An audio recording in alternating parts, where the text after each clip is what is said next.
اس کا نام معلوم نہیں کیا تھا، بس اتنا معلوم تھا کہ وہ موسلا دھار بارش میں چھاتا کھولے سیمی کھڑی تھی۔ میں نے موٹر سائیکل اس کے قریب کھڑی کی۔ بیٹھ جائیے، میں نے کہا۔ اس نے ایک نظر میری طرف دیکھا اور ہنس دی۔ میں نے سوالیہ نظروں سے اس کی طرف دیکھا۔ ارے آپ تو خود بری طرح بھیگ چکے ہیں، کب تک یہاں کھڑی رہو گی؟ موسم کا کچھ اعتبار نہیں، میں نے کہا۔ اس نے ایک لمحے کے لیے کچھ سوچا اور میرے پیچھے بیٹھ گئی۔ میرے لیے موسلا دھار بارش میں موٹر سائیکل چلانا دشوار ہو گیا تھا۔ کچھ ہی دیر میں ہم دونوں نواز کے ہوٹل پر تھے۔ تم مجھے یہاں کیوں لے آئے؟ وہ حیرانی سے بولی۔ اس لیے کہ ایک چھتری اتنی تیز بارش میں ہم دونوں کے لیے کافی نہیں ہے، میں نے ہنستے ہوئے کہا۔ وہ خاموش رہی، اس کے چہرے پر سنجیدگی تھی۔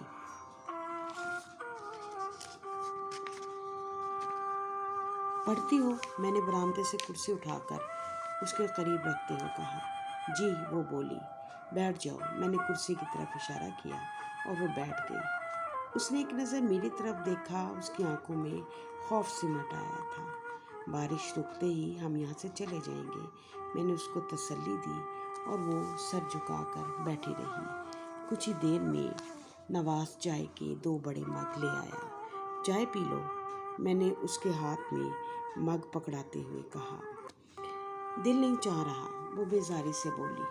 ارے چائے پی لیجیے ورنہ شام تک نمونیا ہو جائے گا، میں نے زبردستی اس کے ہاتھ میں چائے پکڑا دی۔ مجھے کسی بس اسٹاپ تک چھوڑ آئیے۔ چائے پیتے ہوئے وہ اچانک خوفزدہ سی ہو کر بولی، یہ لڑکیاں بھی بڑی جلدی گھبرا جاتی ہیں، چائے ختم کر لو، میں چھوڑ آتا ہوں۔ میں نے اس کے اندر کے خوف کو بھانپتے ہوئے کہا اور اس نے چائے کے بڑے بڑے گھونٹ حلق میں انڈیلنے شروع کر دیے۔ چلیے، میں نے کہا۔ وہ اپنی جگہ سے ٹس سے مس نہ ہوئی۔ ارے بارش رک گئی ہے، میں نے کہا۔ اس نے کھڑے ہونے کی کوشش کی لیکن دھڑام سے کرسی پر گر گئی۔ میں نے اس کی کمر میں ہاتھ ڈال کر اسے کھڑا کیا۔ اس پر غنودگی سی طاری تھی۔ اس نے سختی سے میرا ہاتھ پیچھے دھکیل دیا۔ میں چلی جاؤں گی، وہ برق رفتاری سے اٹھی اور سڑک کی جانب چل دی۔ کچھ دیر میں وہ بھیڑ کا حصہ بن چکی تھی۔ میں برآمدے میں رکھی ہوئی کرسی پر بیٹھا اس کے بارے میں سوچتا رہا۔ اچانک مجھے خیال آیا کہ میں اماں کی دوائیوں کی پرچی جیب میں ڈال کر گھر سے نکلا تھا۔ اماں سے وعدہ کیا تھا کہ جلدی دوائیاں لے آؤں گا، لیکن اس لڑکی کے چکر میں سب کچھ فراموش کر چکا تھا۔ میں نے جیب میں ہاتھ ڈالا، میرے ہاتھ میں آویزہ آ گیا۔ میں نے غور سے دیکھا، یہ تو اسی لڑکی کا آویزہ تھا۔ میں حیران تھا کہ نہ جانے کب وہ آویزہ میری جیب سے اٹک گیا تھا۔ میں نے گھبراہٹ میں اسے واپس جیب میں ڈال لیا۔ میں اس لڑکی کی سمت لپکا جو کچھ دیر قبل بھیڑ کا حصہ بن چکی تھی۔ کچھ ہی دیر میں میں بس اسٹاپ پر تھا، وہاں لوگوں کا ہجوم تھا۔ کیا ہوا؟ میں آگے بڑھا۔ 2 پولیس والوں نے بس ڈرائیور کو گریبان سے پکڑا ہوا تھا۔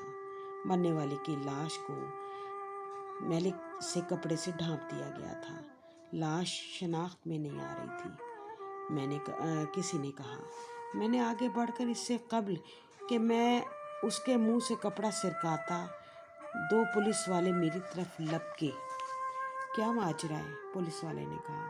جی کچھ نہیں، میں جلدی سے سیدھا کھڑا ہو گیا۔ میں مرنے والے کے کان میں صرف اسی آویزے کو دیکھ سکا تھا جبکہ دوسرا میری جیب میں تھا۔ ایک انجانے خوف سے میں مجمع سے باہر لپکا۔ جناب خودکشی کا کیس ہے، ڈرائیور چلا کر کہہ رہا تھا۔ میری بات کا یقین کریں، ڈرائیور مصر تھا مگر کوئی اس بات کا یقین نہیں کر رہا تھا۔